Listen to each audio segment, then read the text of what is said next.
It's early December, Long Point, Ontario, where the pavement finally gives way to the sand and the waves.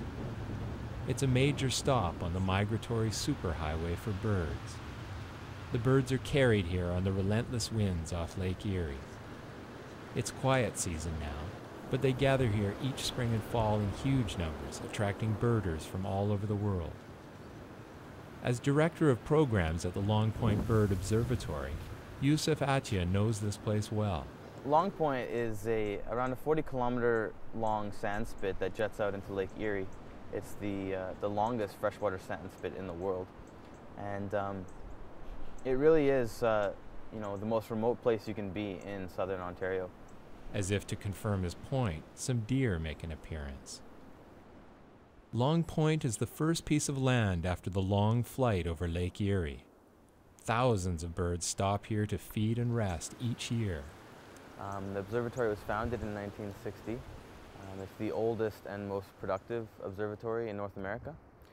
We band on average around 20 to 25,000 birds a year. And we've banded over 800,000 since the observatory was founded. Normally birds are caught in nets for tagging, but the winds are too high today, so Attia has set a ground trap.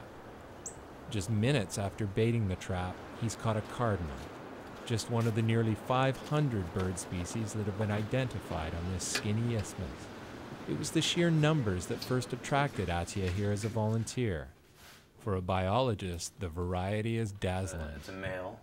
It's all red with a nice dark face patch. Every species takes a different band size, and we've got them arranged from smallest to largest here. It just goes around their leg and slips on like a bracelet. 39412. Okay, so it's banded, and now I'm just gonna take a few measurements, and Ross here will scribe all the data that we're collecting. 41796. Unknown adult male, or unknown male. This looks a little odd, but it gives an important measure of the bird's condition. You can see the skin and the globules of fat that start to deposit underneath.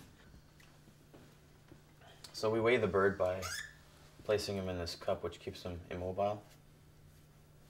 It's an awkward arrangement for our patient cardinal, but at least it's the final indignity before he's on his way again. And then we just drop him down the tube.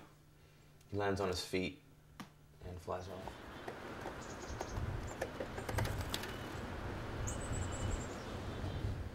But there will always be more birds to band and more data to collect.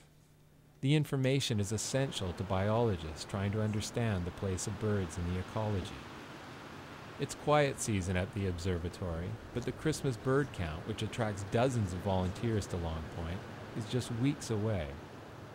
Then staff can gear up for the real party, the 50th anniversary of the Long Point Observatory next May.